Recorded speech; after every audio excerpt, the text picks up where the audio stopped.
A paz do Senhor seja contigo, a você, meu aluno, Deus te abençoe, a você que chegou aqui neste canal, Deus também te abençoe, que este vídeo venha a te abençoar. E eu peço desde já que você venha compartilhar este vídeo, dar o like, abençoar outras pessoas, se inscreva no canal, porque está vindo muita novidade aí para abençoar a tua vida. Esse lugar aqui, estamos em Bananeira, num condomínio chamado Águas da Serra, lugar maravilhoso. Em homenagem aos meus alunos, gostaria de iniciar este vídeo mostrando um pouquinho da beleza deste lugar. E A.W. Pink, ele inicia o livro Soberania de Deus, falando que a soberania de Deus é o exercício da sua supremacia.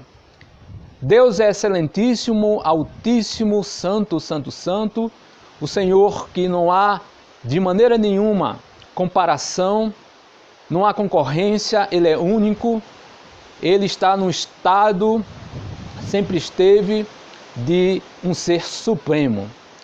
E o exercício, a prática dessa supremacia é a soberania.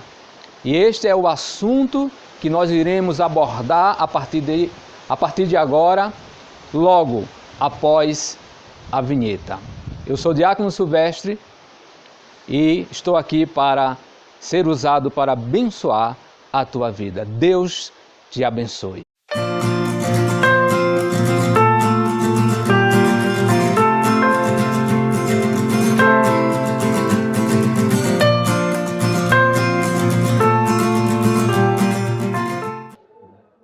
Estamos aqui de volta, desta vez aqui no quarto,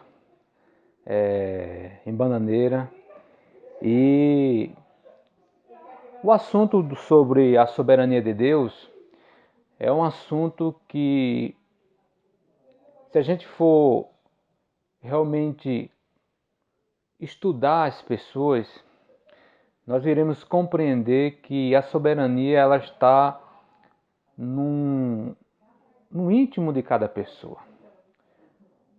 A maioria das pessoas sabem que existe um Deus e que este Deus ele domina todas as coisas.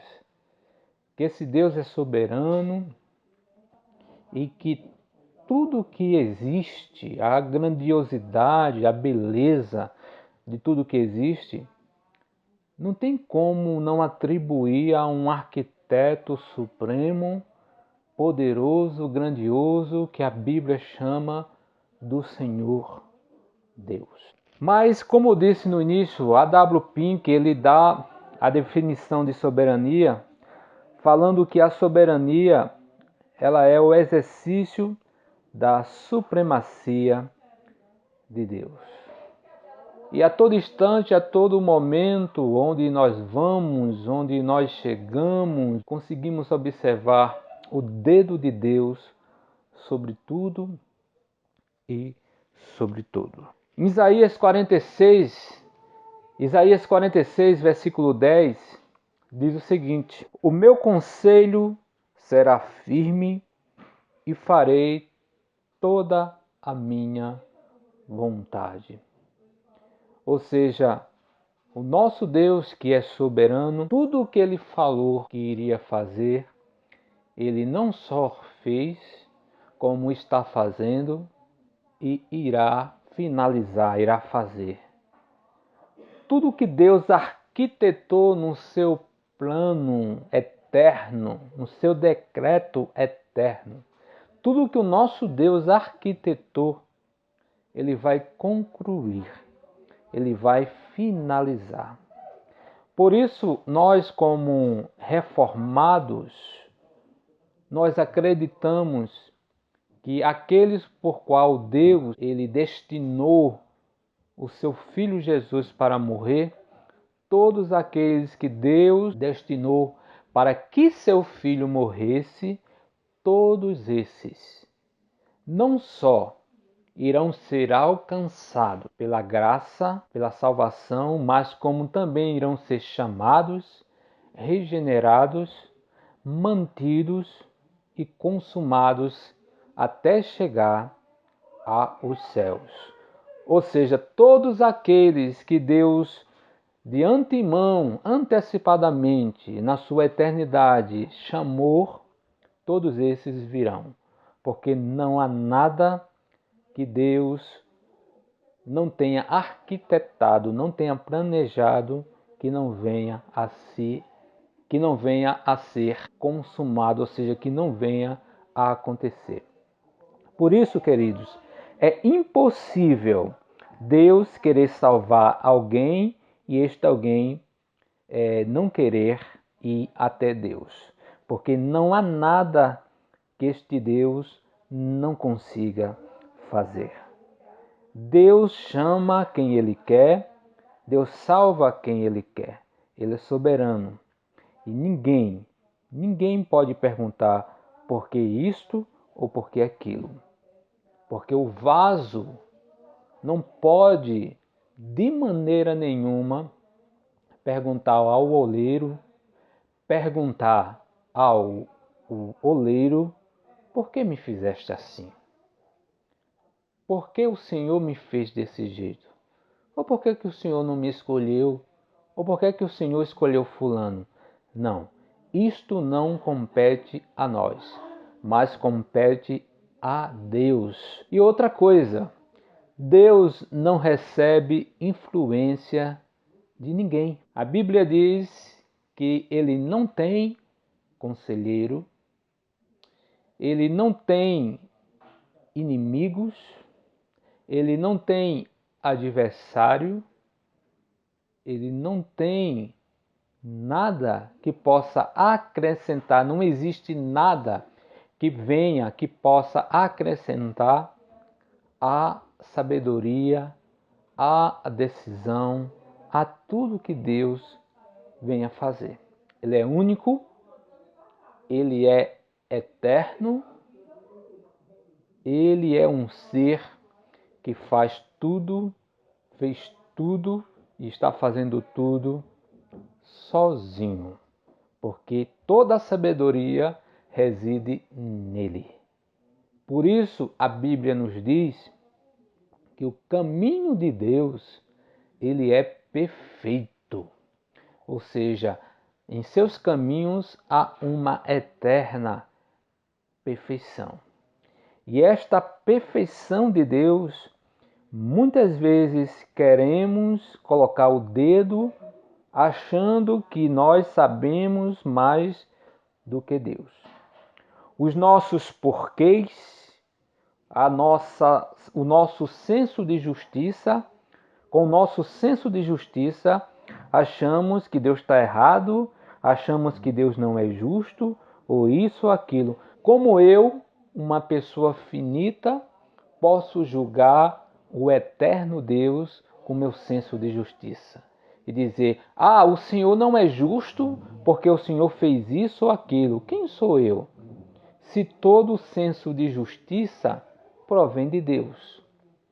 Ou você acha, meu caro ouvinte, que a lei ela subordina Deus? Ou você acha que Deus está abaixo de qualquer lei? Se a lei veio dele, ele está acima de qualquer lei. Ele é o próprio legislador de toda a lei. Eu e você não. Nós somos subordinados à lei. Deus, quando Ele quer operar, quando Deus quer fazer, Ele conta não só com o exército celestial, com os anjos, do qual são criaturas dele, mas também Ele conta com o coro terrestre, ou seja, Ele conta com pessoas, comigo, com você, com nações, sejam elas, sejam estas pessoas crentes nele ou não. Interessante isso, né? Deus, quando quer usar, Ele usa quem Ele quer. Ele usa pessoas que creem nele e pessoas que não creem nele. Por que Ele faz isso? Porque Ele é soberano. Ele usa quem Ele quer, na época que Ele quer, no tempo, na estação que Ele quer. Ele é dono de tudo, dono de todas as coisas. Senhor dos animais, Senhor das florestas, Senhor dos mares, Senhor dos rios, Senhor das cachoeiras, Senhor das nuvens, Senhor do céu, da terra, das coisas visíveis e invisíveis. Se você não conhece esse Deus, eu vos apresento o Deus soberano, o Senhor Deus eterno, o Senhor Jeová, que para nós cristãos hoje é conhecido como o Senhor Jesus Cristo, do qual no Evangelho de João ele diz: tudo foi feito por ele, para ele e por meio dele. Observe que no nascimento de Jesus, Deus não só contou com os anjos, mas Deus também contou com as pessoas. Por exemplo, para que Maria fosse a mãe do Salvador, o anjo foi então entregar o recado a Maria. Nós conhecemos o nome deste anjo, que era o anjo Gabriel. Gabriel então chega para Maria, ou seja, trouxe uma notícia vinda da parte de Deus, para então que Maria ficasse sabendo que ela iria ser a mãe do Salvador. E depois, então, nós sabemos de toda a história que os anjos foram aos pastores anunciar o nascimento do Messias. Ou seja, nós conseguimos observar aí que Deus conta com os anjos e Deus também conta com pessoas. A sua obra redentora sempre vai trazer estas grandes envergaduras, ou seja, seres celestiais e seres carnais, visíveis, que são as pessoas. Você observa, por exemplo, para finalizar este ponto, lá no Egito, quando Deus liberta o seu povo, Deus envia um anjo da morte, do qual exterminou, matou todos os primogênitos do Egito. Ou seja, mas quem foi o libertador do povo? Moisés. Deus conta com Moisés, Deus conta com os seres celestiais. Este é o Deus detentor de todo o poder, de toda a soberania, e que exerce a sua soberania contando com os seres celestiais e com os seres visíveis que somos nós. A W. Pink, ele dá uma definição bem interessante com respeito à soberania. Ele diz o seguinte: o sentido da soberania divina é que Deus é Deus de fato, bem como é de nome, fazendo todas as coisas segundo o conselho da sua vontade. Spurgeon, ele diz que não existe atributo mais excelente, mais reconfortante, mais consolador do que o atributo da soberania. E ele está correto, porque o cristão que crê na soberania de Deus, ele acredita que em tudo Deus está no controle. O cristão passa por momentos difíceis, por momentos de desertos, por momentos complicados, difícil até de se entender, mas ele crê que Deus está no controle. Ele crê que Deus está dentro do barco, que Deus está com o leme seguro conduzindo a nossa embarcação. E muitas vezes isto é loucura para aqueles que não entendem, que não compreendem as coisas de Deus. Por isso Spurgeon, com muita propriedade, ele fala que a soberania é reconfortante, é um conforto para aqueles que creem em Deus. Eu quero pegar esta deixa e conversar com você neste momento e perguntar: o que você está passando neste momento? Qual a luta que você está travando? Qual a tristeza que está passando agora o teu coração? Como está a tua alma? Como está a tua vida neste momento? Eu só tenho a dizer a você uma coisa: existe um Deus que ele é soberano e que ele sabe tudo o que você está passando. Deus sabe o que você está sofrendo, Deus sabe as tuas lágrimas, Deus sabe do teu pedido, Deus sabe do teu desconforto, Deus sabe da tua tristeza.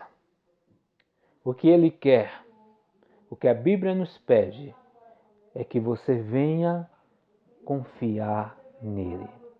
Confia o teu coração a este Deus. Confia a tua vida a Ele. Confia a tua esperança a Ele. Porque Ele é o único ser que sabe, que pode e que quer ajudar a todo aquele que acredita e que deposita a confiança nele. Os homens, todos eles querem que Deus esteja abençoando como alguém que chega no self-service e pega o que ele quer. Deus abençoa e todo mundo quer a bênção de Deus, seja para a cura, como alguém que está com uma despensa lotada, não é isto? Está farto das bênçãos de Deus. Como é bom ter as bênçãos de Deus. Queremos que Deus esteja em todas as partes de nossa vida, nos ajudando, dando sabedoria, nos dando saúde, trazendo harmonia para a nossa família, para o nosso trabalho. Aí eu sou um crente, aí eu sou um servo. Quando Deus abençoa a obra das minhas mãos, quando Deus me dá capacidade para vencer os obstáculos, todo mundo quer um Deus assim. Mas ninguém quer um Deus sentado no trono. Um Deus governando que quando decide algo que não comunica ao homem, logo este homem diz: este não é o Deus que eu conheço. Logo este homem estranha este Deus sentado no trono, que governa sem pedir conselho, sem adversário, um Deus que faz e executa o que Ele quer, como bem entende, da maneira que Ele quer. Aí os homens não querem um Deus assim. Os homens não querem um Deus que quando exerce sua justiça, os homens dizem: não, Deus está sendo injusto. Como se o nosso senso de justiça fosse algo de bom ou algo superior à justiça do eterno Deus. Mas nós devemos pregar um Deus que está acima de tudo, de todos, acima da vontade e dos sentimentos e das emoções dos homens. O nosso Deus, evidentemente, respeita todos os seres humanos. Porém, Ele é dono e senhor de todas as coisas. O fato dele respeitar não quer dizer que ele não possa fazer o que Ele quer. Porque Ele é Deus, Ele é Senhor de tudo. Meu caro ouvinte, se eu tenho um vaso, eu formei este vaso foi feito por minhas mãos. Este vaso foi feito por minha habilidade. Logo, ao fazer este vaso, ninguém tem nada a ver. O vaso é meu. Eu faço com este vaso o que eu quero. Se eu quiser este vaso no lugar de honra, eu o colocarei no lugar de honra. E ninguém pode me dizer, não faça isso, ou você é injusto. Mas também se eu pegar este vaso e quebrar, e jogar fora, e jogar no lixo, ou se eu quebrar e refazer outro vaso, ou se eu não quiser refazer, ou se quiser deixar o vaso, mesmo sem ser quebrado, deixar ele no lugar escondido, não importa, ninguém tem nada a ver com isto. O vaso é meu, e o vaso não pode perguntar a mim, por que o Senhor está fazendo isso comigo? O vaso não tem o direito de perguntar ao seu Criador, por que eu estou fazendo isto. Deus é este oleiro, meu caro ouvinte. Nós somos o vaso. Ele é soberano, Ele é Senhor. Talvez você possa dizer, mas se Deus faz sua vontade, se Deus opera a sua vontade e ninguém pode impedir, já que Ele não é subordinado a nada e nem a nenhum homem, então Deus pode nos cobrar alguma coisa? Deus pode se queixar de alguma coisa? Porque quem pode então resistir à sua soberana vontade, já que é Ele que faz todas as coisas? Aí eu vos apresento o que o apóstolo Paulo fala em Romanos capítulo 9. Novamente, voltando ao assunto do Criador e da criatura. Quem sou eu? Quem é você para perguntar a Deus, por que me fizeste assim? Por que eu sou assim? Por que tem que ser assim?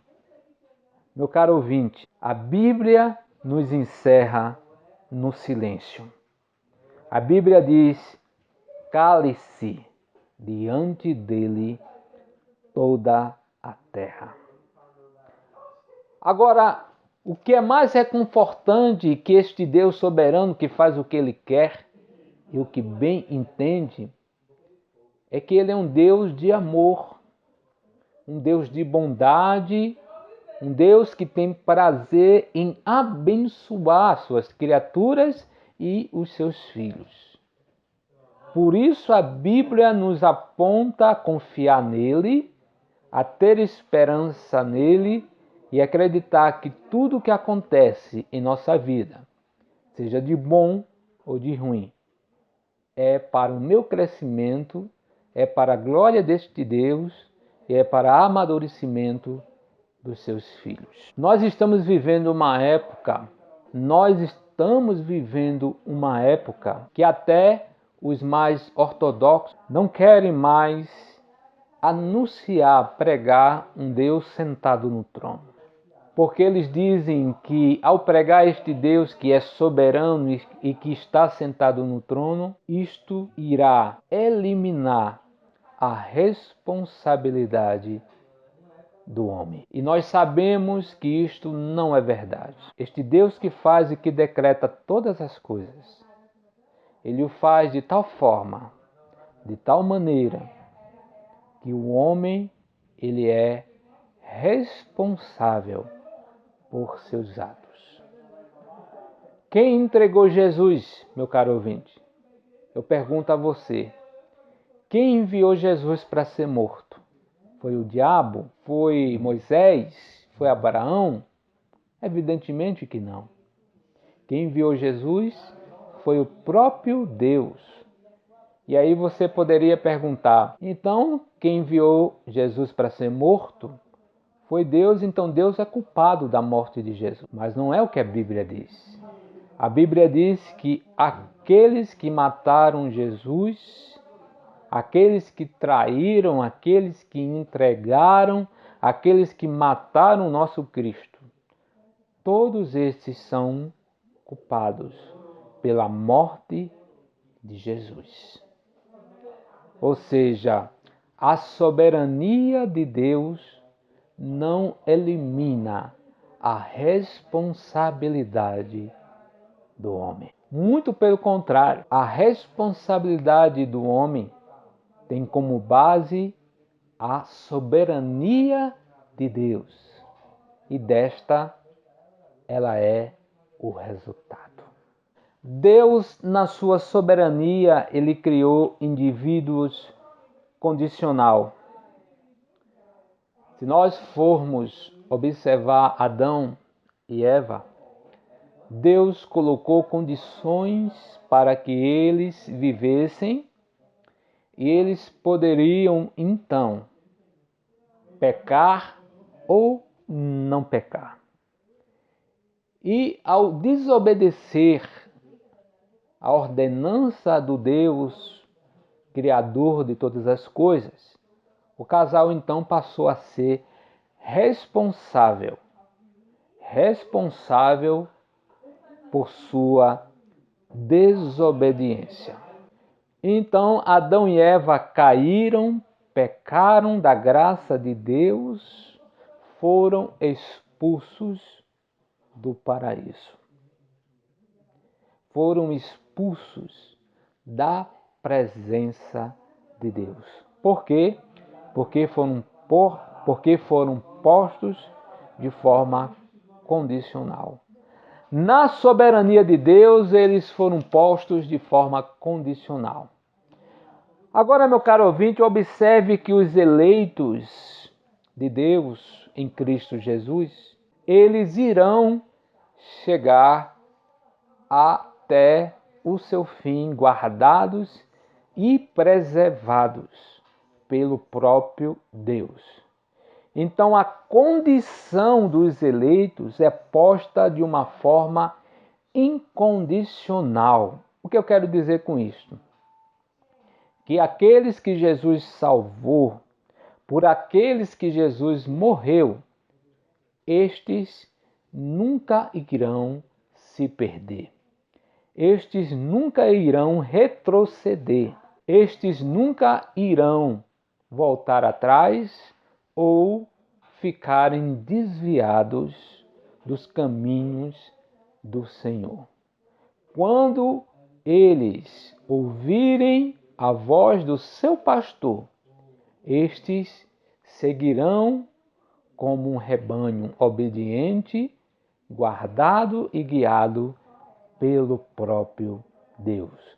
Ou seja, os eleitos de Deus, aqueles que são chamados segundo a sua graça, segundo o seu conselho, estes foram colocados em uma forma incondicional.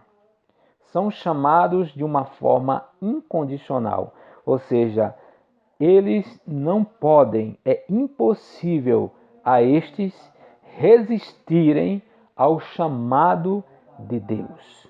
É impossível aos eleitos resistirem à voz de Deus quando este Deus chama. Assim como Deus colocou de forma incondicional a homens, Deus também colocou a anjos. Existem anjos eleitos, que são os anjos que estão com o próprio Deus. A estes anjos, Deus colocou de forma incondicional.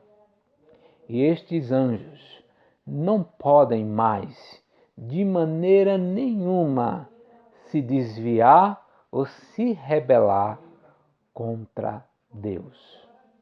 Já outros anjos foram postos de forma condicional, assim como Lúcifer, assim como uma terça parte dos anjos que tiveram escolhas e se rebelaram contra Deus. E aí você pode perguntar, por que que Deus coloca algumas pessoas de forma incondicional ou alguns anjos de forma incondicional e a outros não? Novamente voltamos àquele início do estudo. A Bíblia não diz por quê. Nós não temos o direito de perguntar por quê. Sabemos que tudo que Deus faz, tudo que Deus fez, tudo que Deus está fazendo, Ele o está fazendo porque Ele pode, porque Ele quer e porque Ele é justiça. Deus poderia ter colocado Adão e Eva em uma forma incondicional. Não poderia? Evidentemente que poderia. Deus é Deus. Deus poderia fazer Adão e Eva igual aos anjos eleitos, por exemplo, a ponto de eles não puderem pecar. Mas Deus não quis fazer isso. Deus faz com que Adão e Eva tenham uma forma condicional e ainda faz todo um ambiente lá no jardim para que este homem observasse e fosse provado, não é isso, segundo a sua obediência ou não. E o homem, então, ele desobedece. E mesmo assim, este homem, ele é responsável por sua desobediência. Queridos, estou aqui em outro ambiente, mas quero finalizar este vídeo falando sobre a soberania de Deus em meio à história. Este assunto que a gente já estudou, se eu não me engano, há 2 anos atrás, em História da Igreja, podemos observar a soberania de Deus em meio à história, usando povos, usando a língua, a cultura desses povos, para que o Evangelho fosse propagado, para que seus propósitos fossem elaborados, executados. E basicamente, na história da igreja, a gente vê a soberania de Deus sobre a cultura romana, sobre a cultura do povo judeu e sobre a cultura dos gregos. Vamos iniciar, por exemplo, a cultura do povo judeu, que é o povo escolhido. Não é isso? Nós observamos que os planos de Deus, aquilo que Deus implementou em fazer, são de muita valia o costume e a cultura judaica para a propagação do Evangelho, ou seja, para a propagação dos propósitos de Deus. A forma de culto que o povo judeu elaborava na época em fazer ajuntamento em casas, em fazer ajuntamento na congregação, em um local próprio para culto, aquilo foi extraordinário, né? Na soberania de Deus, Deus acostumou esse povo a fazer isto, e isto fez com que o Evangelho fosse propagado de uma forma mais exata, de uma forma mais elaborada. Quando os cristãos eles viajavam para determinadas cidades, para determinados lugares, e simplesmente eles se reuniam nas casas e ali pronto, estava feito uma igreja. Ali pronto, estava feito o plano de Deus para aquela cidade, para aquele bairro, para aquele lugar. Então a forma de culto, né, o desenho do culto, nós devemos muito à cultura judaica. Além disso, da questão da cultura judaica, também podemos destacar a forma de como os judeus cultuam a Deus de uma forma em que eles serviam a Deus, de uma forma que eles se comportavam diante da sociedade, diante de Deus, com uma ética impecável, uma maneira de conduzir de respeito, de educação impecável. Tudo isso Deus usou este povo para que os seus propósitos fossem de uma maneira eficaz, atingisse o mundo inteiro. Então, na soberania de Deus, Deus estava por trás, né, arquitetando todas as coisas e ainda está para que os seus propósitos, pudessem estar então elaborados, fixos e acontecendo a todo instante. Um segundo povo, o que eu posso destacar aqui na soberania de Deus, é os gregos. Os gregos, com as suas filosofias, ajudaram muito no crescimento do Evangelho e na elaboração dos propósitos de Deus. Os gregos, com os seus porquês, por que eu estou aqui, para onde vou, de onde venho, né? Essas indagações que muitas vezes a filosofia não tinha como responder, então entra o cristianismo dando resposta a todas essas indagações. O cristianismo mostrando, né, que a Bíblia, que a palavra, que Deus tem resposta a tudo isso. Então, foi unir o útil ao agradável. Deus usou também a filosofia para que essas pessoas que eram simpatizantes da filosofia pudessem, através do cristianismo, chegar ao conhecimento de Deus, ao conhecimento de Jesus Cristo. Outra contribuição dos gregos foi exatamente a língua, principalmente o grego koiné, onde a maioria da população, da circunvizinhança, né, dos lugares falavam o grego koiné.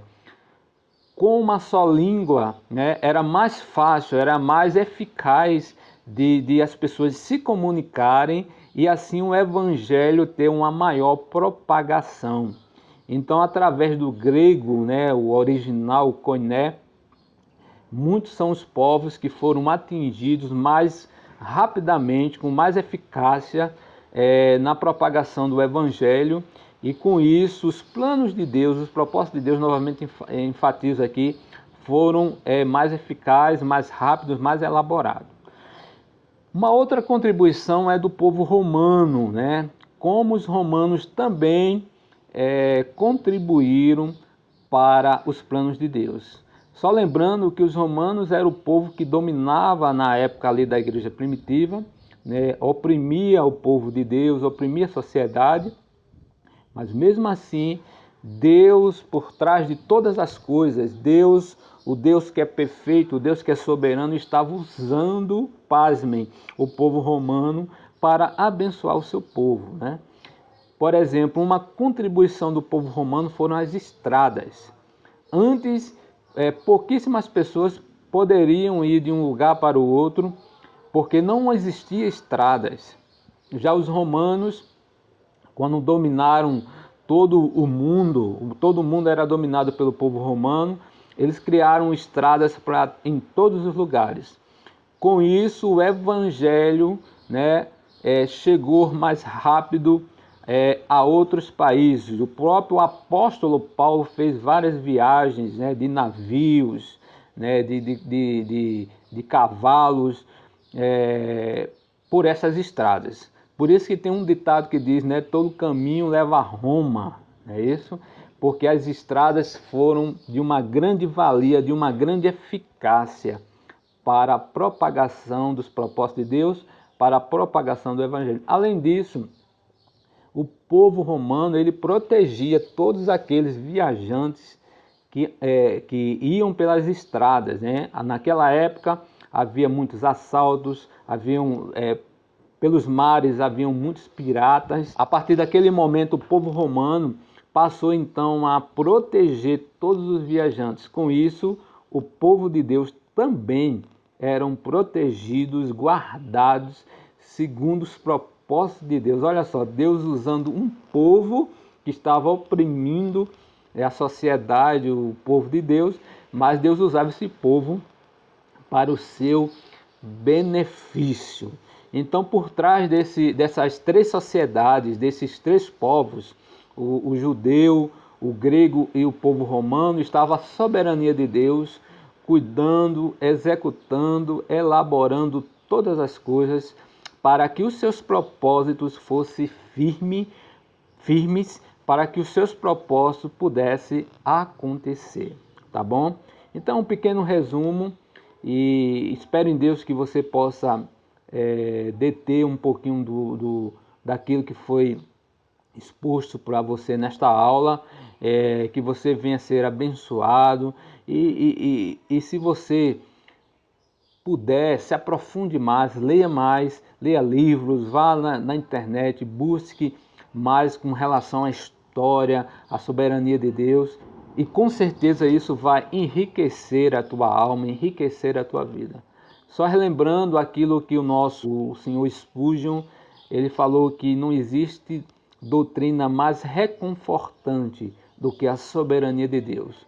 Então passe a dar crédito, a crer que o nosso Deus é soberano e que nada, absolutamente nada, foge do seu controle. Tudo está em suas mãos, a minha vida e a tua vida. Não está ao léu, está guardado, protegido, né, mantido por esse Deus soberano. Tá bom? Deus te abençoe. Estou aqui nesse lugar maravilhoso. Mostrei ontem à noite, né? Mas hoje vou mostrar novamente de dia. Bananeiras, tá bom? Local maravilhoso, aqui é a casa onde nós estamos, tá bom?